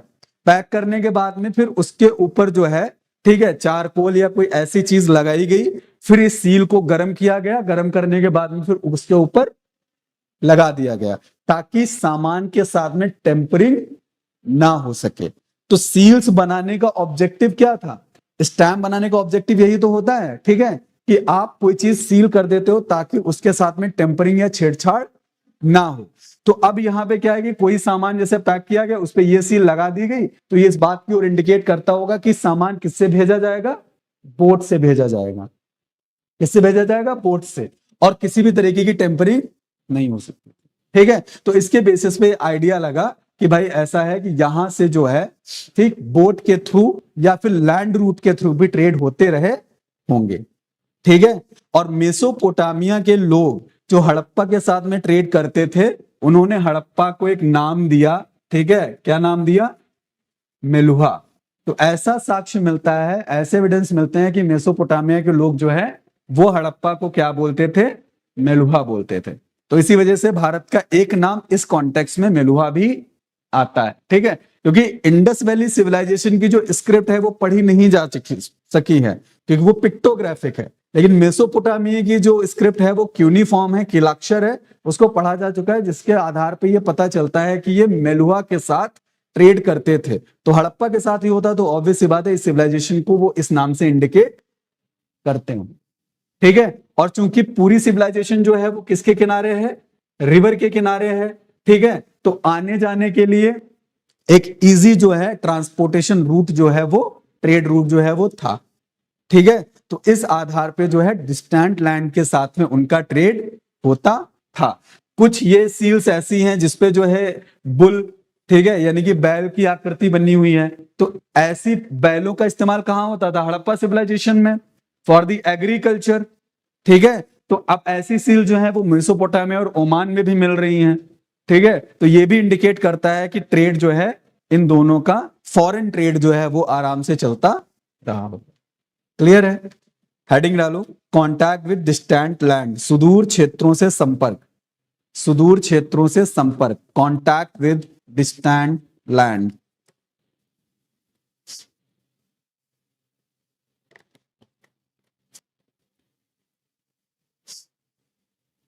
ठीक है,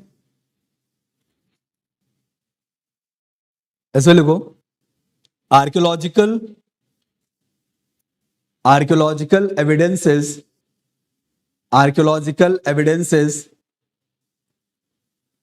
indicate that copper was also brought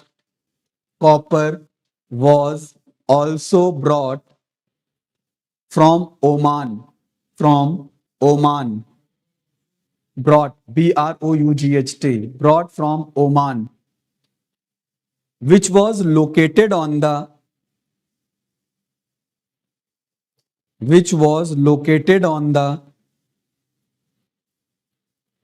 southeastern part of Arab Peninsula. India का साउथ ईस्टर्न पार्ट किधर होगा? ठीक है, जैसे गुजरात वाला रीजन है ये, इधर से इसका साउथ ईस्टर्न पार्ट किधर होगा? अरब पेनिनसुला का, क्योंकि ये यहाँ पे गल्फ ऑफ कच्छ है, इधर से लैंड रूट स्टार्ट हो जाता है। ये तुम्हारा कौन सा है? अरेबियन सी, यहां से यहाँ इंडियन ओशियन है। ठीक है, तो अरेबियन पेनिनसुला का साउथ ईस्टर्न पार्ट किधर होगा? ऊपर होगा, नीचे होगा? नीचे की तरफ होगा ना, साउथ ईस्टर्न। यहाँ पे क्या हो जाएगा तुम्हारा? नॉर्थ वेस्ट पोर्शन आ जाता है ना, इधर साउथ ईस्टर्न। तो यानी कि इस वाले रीजन में, ठीक है, इधर वाले रीजन में क्या था? ओमान था। तो यानी कि यहां से, ठीक है, इधर इंडस रिवर कहाँ आउटफ्लो होती है? अरेबियन सी में। ठीक है, इंडस रिवर यहाँ चिमायुंगडुंग ग्लेशियर से होते हुए जाती है कश्मीर और उधर पाकिस्तान प्रोविंस से होते हुए, और वो आती है कहाँ? समुद्र में, अरेबियन सी में। वो रिवर के थ्रू आते होंगे, अरेबियन सी से होते हुए कहां पहुंचते होंगे? ओमान पहुंचते होंगे, थ्रू दी बोट। क्लियर है? ठीक है। और लोथल, यहां पे क्या है? लोथल एक शहर मिला था ना गुजरात में। ठीक है, और लोथल किसके लिए फेमस था? डॉकयार्ड, बंदरगाह। ठीक है, लोथल में क्या था? बंदरगाह था। ठीक, तो यहीं से जो डिस्टेंट लैंड से ट्रेड होता था, तो वो लोथल के थ्रू होता था। लैंड रूट से लोथल आया, लोथल से फिर क्या हुआ कि अलग अलग रीजन्स में, जोन्स में जाकर के अपना ट्रेड किया। ठीक है, देखो पुरातात्विक खोजें यहां बताती हैं कि तांबा संभवतः अरब प्रायद्वीप के दक्षिण पूर्व छोर पर स्थित ओमान से भी लाया गया था। देखो जैसे example, Omani copper and Harappan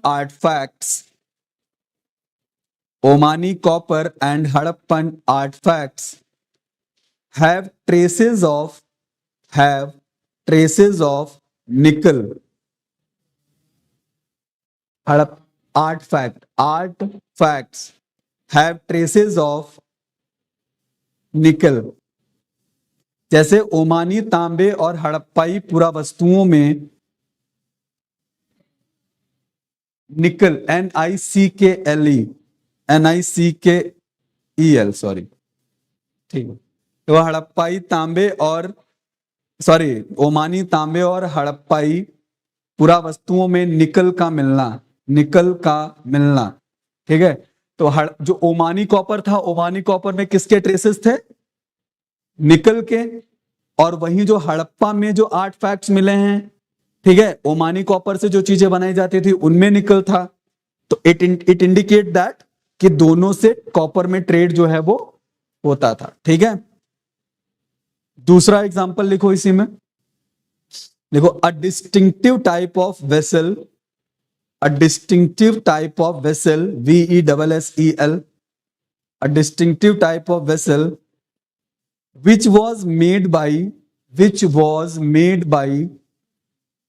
black clay,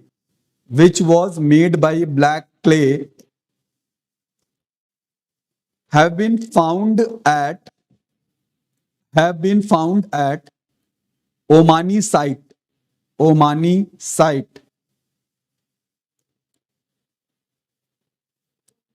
in which in which goods were kept, in which goods were kept and exchanged for Omani copper, Omani copper.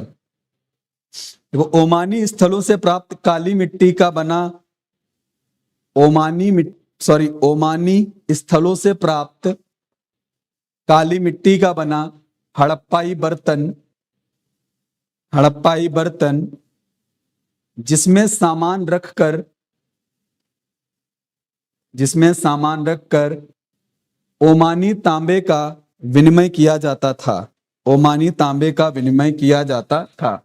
ये वाला पॉट जो है, ठीक है, इसमें कुछ सामान रखा जाता होगा, उसको ओमान में देते होंगे और उसके बदले में ओमानी कॉपर जो है उसको एक्सचेंज करते होंगे। क्लियर है इतना? ओमान से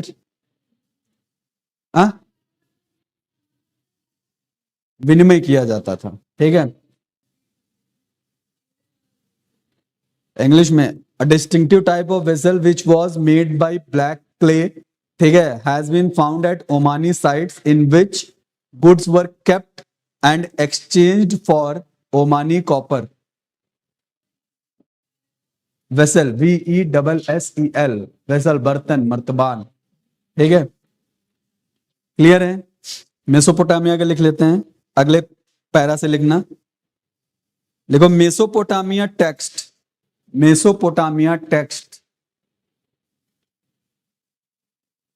refers to Mesopotamia text refers to areas called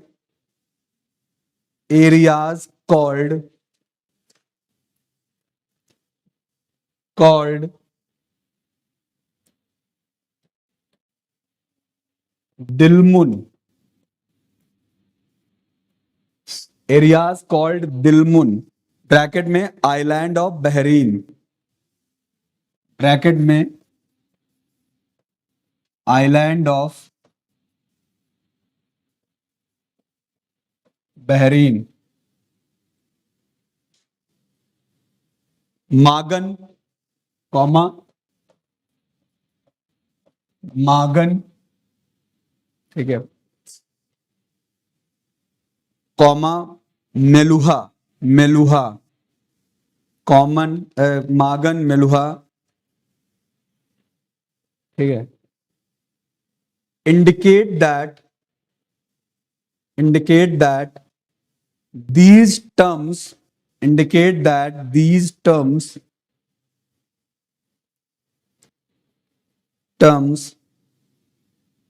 were used for Harappa reason.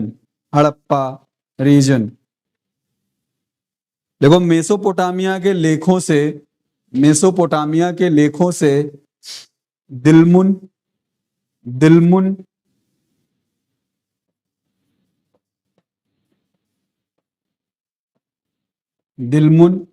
Bracket में लिखो बहरीन द्वीप,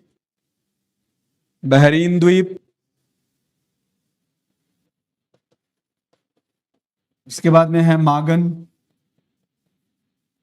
फिर है मेलुहा, बहरीन द्वीप, ठीक है, ब्रैकेट क्लोज हो जाएगा, फिर मागन और मेलुहा नामक क्षेत्रों से संपर्क की जानकारी मिलती है,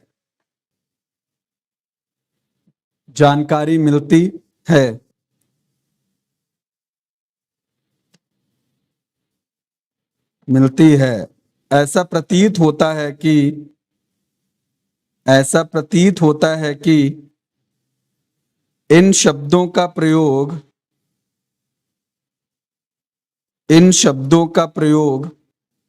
हड़प्पाई क्षेत्रों के लिए किया गया था।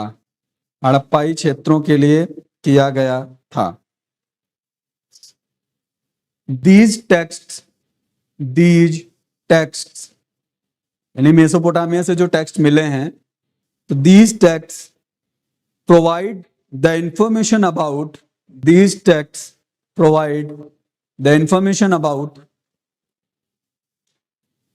products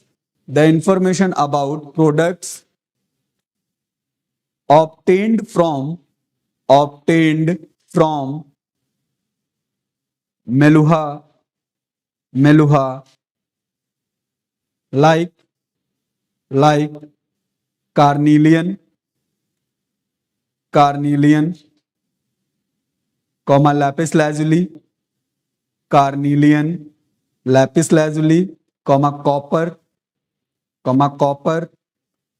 gold, and various types of woods, WOODS, woods, लकड़ियां, and various types of woods.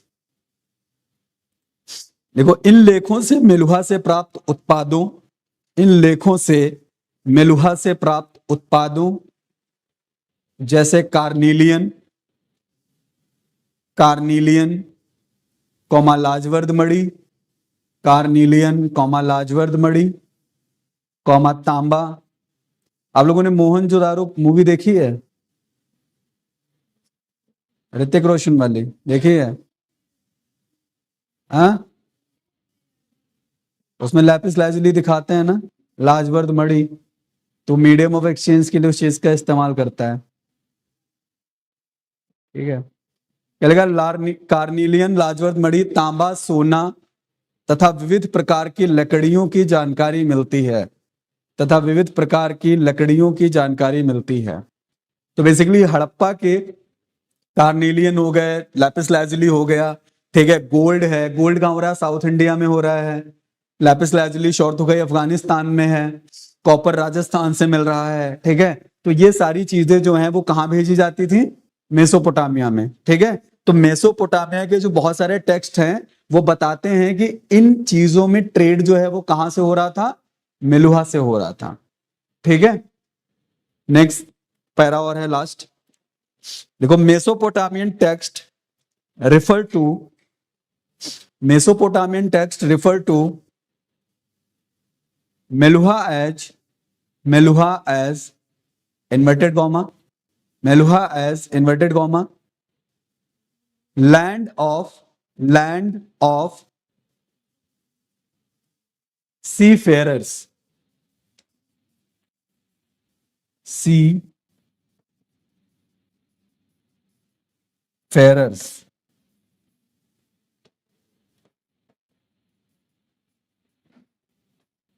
एक land of C Ferrers.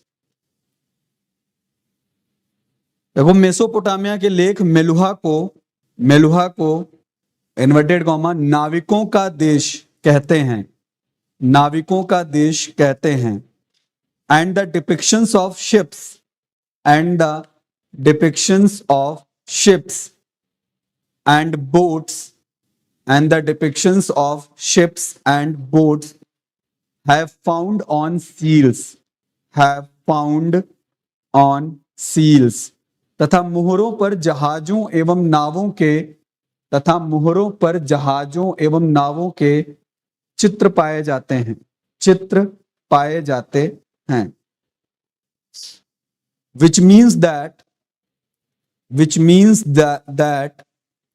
the Harappan civilization had contact with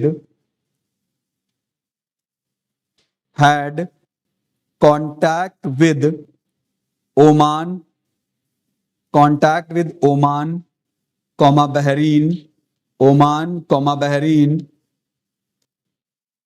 and Mesopotamia through sea route. Harappan civilization had contact with Oman, Bahrain, and Mesopotamia through sea route. sea route, sea route, बस सी root. देखो, Mesopotamia के लेख क्या हो, कहां छूटा, हो गया? ठीक है, देखो, तथा मुहरों पर जहाजों और नावों, इसे क्या आगे लिखो, नाविकों का देश कहा जाता है। ठीक है, कहते हैं तथा मुहरों पर जहाजों और नावों के चित्र पाए जाते हैं, जिसका तात्पर्य है कि हड़प्पा सभ्यता का ओमान, बहरीन या मेसोपोटामिया हड़प्पा का ओमान, बहरीन या मेसोपोटामिया से संपर्क समुद्री मार्ग से था, समुद्री मार्ग से था।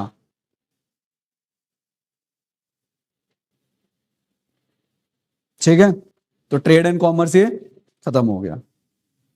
क्लियर है? तो ट्रेड एंड कॉमर्स कहां कहां हो रहा था, एक बार समराइज कर लो कि एक तो हो रहा है विद इन द टेरिटरी, ठीक है, और दूसरा हो रहा है कॉन्टैक्ट विद डिस्टेंट लैंड, यानी कि सुदूरवर्ती क्षेत्रों के साथ। तो अब जो विद इन टेरिटरी में हो रहा है वो शॉर्ट हो गई अफगानिस्तान से हो रहा है, जहां से लैपिस लाजुली मिल रही है। नागेश्वर और बालाकोट से क्या मिल रहा है, शेल, शंख मिल रहे हैं, ठीक है। राजस्थान से क्या मिल रहा है, उसके खेतड़ी रीजन से कॉपर मिल रहा है, ठीक है। कार्निलियन कहां से मिला है, लोथल से कार्निलियन मिला है, ठीक है। तो इन जगहों से क्या हो रहा था, ट्रेड एंड कॉमर्स हो रहा था, ठीक है। डिस्टेंट लैंड के साथ में अगर ट्रेड एंड कॉमर्स था तो कौन से रूट से हो रहा था, सी रूट से। कैसे पता चला, ठीक है, depictions of boats and ships on the seals, यानी कि सील्स पर जहाजों और नावों के डिपिक्शन से हमें ये चीज पता चल रही है। दूसरा एविडेंस क्या कह सकते हैं कि दूर के क्षेत्रों के साथ ट्रेड को लेकर के, एक तो एविडेंस ये हो गया कि सी रूट से कर रहे थे, दूसरा कि ओमानी कॉपर और हड़प्पाई जो आर्टिफैक्ट थे उनमें क्या मिला, निकल के एविडेंस, निकल के ट्रेसेस का मिलना, ट्रेसेस ऑफ निकल, ठीक है, found in the Omani copper and Harappan artifacts, ठीक है। तीसरा एविडेंस कौन सा हो सकता है जिसके बेसिस पे कहेंगे कि वहां से ट्रेड चल रहा था, ब्लैक क्ले पॉट, ठीक है, जो हड़प्पा का था तो वहां ओमान में कई जगहों पे मिला हुआ है, ठीक है। तीसरा फैक्ट कौन सा हो सकता है एविडेंस जिसके बेसिस पे कहेंगे कि ट्रेड हो रहा था, टेक्स्ट, मेसोपोटामियन टेक्स्ट। तो मेसोपोटामियन टेक्स्ट क्या कह रहे हैं, मेसोपोटामियन टेक्स्ट कह रहे हैं कि ट्रेड हैपेंस अमंग दी, किसके किसके बीच, बहरीन, मेलुहा, दिलमुन, और इन सब चीजों टर्म्स का यूज किसके लिए हो रहा है, हड़प्पा सिविलाइजेशन के लिए इस्तेमाल किया जा रहा है, ठीक है। So there are all that sources या एविडेंसेस विच इंडिकेट दैट कि डिस्टेंट लैंड के साथ में ट्रेड जो है वो चल रहा था। गणेश्वर जोधपुरा कल्चर कहां मिला, Rajasthan, in the Khetri region of the Rajasthan. वहां पे कौन सी कल्चर था, गणेश्वर जोधपुरा कल्चर वहां पर एग्जिस्ट कर रहा था, ठीक है। वो सिविलाइजेशन उसकी कंटेम्परेरी सिविलाइजेशन थी, ठीक है। इसके बाद में जो हम देखेंगे, ठीक है, एक ओवरव्यू उसका ले लेंगे, इसको पढ़ के आना, ठीक। यूज ऑफ स्क्रिप्ट के बारे में, किसका है, यूज ऑफ स्क्रिप्ट। तो किस तरीके की स्क्रिप्ट का इस्तेमाल हो रहा था, पिक्टोग्राफिक, ठीक है। हड़प्पा में जो स्क्रिप्ट मिली है वो कैसी स्क्रिप्ट थी, पिक्टोग्राफिक स्क्रिप्ट थी। पिक्टोग्राफिक का मतलब क्या है, भाव चित्रात्मक, ठीक है। तो इस स्क्रिप्ट को अभी तक पढ़ा नहीं जा सका है, ठीक है, इट इज अनडेसिफर्ड येट। अब इसको पिक्टोग्राफिक क्यों बोला गया, क्योंकि ये जो आप स्क्रिप्ट देखोगे कुछ सील्स पे तो इसमें इमेजेस आपको दिखेंगी, क्या दिखेगा, इमेजेस दिखेगा। जैसे ये सील है तो इस सील में ऐसा यहाँ पे ये दिख रहा है कि कोई यहाँ पे एक आदमी बैठा हुआ है इन द योगिक पोस्चर, ठीक है, एक योग की मुद्रा में दिख रहा है, विजिबल है, ठीक, योग की मुद्रा में आदमी बैठा हुआ है और यहाँ पे कुछ टेक्स्ट लिखा हुआ है, ठीक है, बट टेक्स्ट क्या लिखा हुआ है ये क्लियर नहीं है। ये एक इस तरह से ऐसा ही है जैसे मान लो कि कोई इलिटरेट पर्सन है, पढ़ा लिखा नहीं है, आप उसको पिक्टोरियल फॉर्म में कुछ साइंस समझा दो, ठीक, साइंस, साइंस मतलब जैसे कि आप जीरो बना दो, ठीक, तो आप कह दो कि ये इंडिकेट करेगा, बैंगल्स के लिए इंडिकेट कर सकता है, चूड़ी के लिए इंडिकेट कर सकता है, ठीक है, या किसी अदर चीज के लिए इंडिकेट कर सकता है, ठीक है। आप जो है कुम की इमेज से फैमिलियर हैं, ठीक है, आपने ऐसे कुम बना दिया तो कंघे की तरफ, यानी कि डिफरेंट काइंड्स ऑफ थिंग्स जो हमारे सोसाइटी में हैं, आप उनके इमेजेस बना के एक चीज लिख दो, ठीक है, तो वो इंडिकेट करेगा कि हाँ ये कुछ लिखा हुआ है, लेकिन क्या लिखा है पढ़ पाना पॉसिबल नहीं है क्योंकि पिक्टोरियल फॉर्म में, ठीक है। और वहीं कॉन्टेम्परेरी सिविलाइजेशन जो मेसोपोटामिया है उसके स्क्रिप्ट को डेसिफर कर लिया गया क्योंकि उसकी स्क्रिप्ट क्या है, क्यूनी फॉर्म है, उसकी स्क्रिप्ट कैसी है, क्यूनी फॉर्म यानी कि कीलाक्षर है, ठीक, कीलाक्षर कैसे हैं, वहां पहले मिट्टी की स्लेट्स बनाई गई, गीली मिट्टी की स्लेट्स, गीली मिट्टी की स्लेट्स बना के फिर उस पे लिखा गया, लिखने के बाद फिर उनको धूप में सुखाया गया, धूप में सुखाने के बाद में फिर उनको रिजर्व करके रखा गया। जब उसके बाद में उसका यूज नहीं हुआ तब उसको डैमेज करके, वेस्ट करके फिर दोबारा से नई सील बना करके, स्लेट बना के उस पे चीजें लिखी गई। ठीक है, तो इसी तरीके से यहां पे भी क्या किया गया, चीजों को लिखा गया, और लेकिन वो कौन से फॉर्म में है, पिक्टोरियल फॉर्म। ठीक है, इंडस वैली सिविलाइजेशन से जो स्क्रिप्ट मिली है, उस स्क्रिप्ट को किधर से लिखा जाता था, राइट टू लेफ्ट लिखा जाता था। कैसे पता चला कि राइट टू लेफ्ट लिखा जाता होगा, पढ़ तो पाए नहीं, कैसे पता चला होगा कि राइट टू लेफ्ट लिखा गया? कॉमन सेंस लगाओ। आप लोग कैसे लिखते हो, राइट टू लेफ्ट लिखते हो, लेफ्ट टू राइट लिखते हो? आप लोग लेफ्ट टू राइट लिखते हो ना, तो राइट टू लेफ्ट कैसे पता चले कि राइट टू लेफ्ट लिखा गया? हाँ, पीछे क्या बनी होगी, पिक्चर? ऐसा नहीं हो, क्या हो सकता है? स्टार्टिंग में स्पेस छोड़ा जाता है, बहुत नहीं छोड़ते हैं, बहुत लोगों को देखो हम नहीं छोड़ते हैं। आप जब, जैसे आप लेफ्ट टू राइट लिख रहे हो, ठीक है, इधर से जब लिखोगे ऐसे, तो ये वाला पोर्शन आपका बराबर रहता है, ऐसे चलता है ना, ऐसे होता है। ठीक, तो आप जब लिखोगे तो इधर ये बराबर रहेगा और इधर आगे पीछे चीजें होंगी। जब आप लेफ्ट टू राइट लिख रहे हो, तो यहां पे राइट टू लेफ्ट कैसे पता चला, यानी कि इधर से जब चीजें पढ़ी गई, पढ़ने की कोशिश की गई या देखा गया, तो कुछ इस तरीके से चल रही थी लाइनें, यानी कि ये वाला पोर्शन क्या था, बराबर था। जैसे उर्दू राइट टू लेफ्ट लिखी जाती है, ठीक है, तो इधर का पोर्शन क्या मिलेगा, बराबर मिलेगा, इस साइड में आगे पीछे चीजें होंगी। क्लियर है? तो लिखा कैसे जाता था, राइट टू लेफ्ट, इस पूरी स्क्रिप्ट को लिखा जाता था। ठीक है, तो ये चीजें कुछ बेसिक बेसिक हैं, बाकी जो डिटेल्स में है तो स्क्रिप्ट का और थोड़ा जो है सील्स और रिलीजियस बिलीफ्स, ठीक है, वो दोनों चीजें कल कर लें। कल कोशिश करते हैं कि पूरा चैप्टर फिनिश हो, ठीक है, और इसको तैयार करते रहना, लास्ट में फिर एमसीक्यूज कराएंगे, इसके एमसीक्यूज और आंसर्स। ठीक, तो ये नहीं होगा कि उस दिन में देख देख के आंसर कर रहे हो, पढ़ते रहो धीरे धीरे। बेसिक लेवल पर जितना जरूरी है वो सारी चीजें कवर हो रही हैं, अलग से थोड़ा बहुत एडिशनल पढ़ना पड़ेगा। और हम्बल रिक्वेस्ट आप लोगों से ये है कि please please please current affair पे ध्यान देना शुरू करो। आसपास में आजू बाजू में जो चीजें हो रही हैं उन पर ध्यान दो। अमेरिका में इलेक्शन हुआ है, ट्रंप जीत गए हैं, तो इंडो अमेरिका रिलेशन पे क्या इम्पैक्ट पड़ेगा, बात समझ आ रही है? अगर ट्रंप जय श्री राम के नारे लगा रहे हैं, ठीक है, तो उसको रिलीजियस वे में मत देखना, उसको इस वे में देखना कि इंडिया का इम्पैक्ट कितना है और अमेरिका इंडिया से क्या चाहता है। ठीक है, बहुत सारी चीजें यही क्लियर हो जाएंगी। अगर नहीं वहां पे चीजें समझ आती हैं, आओ डिस्कस करो, फिर बात करते हैं उस पर। ठीक है, चलो फिर बाय, थैंक यू।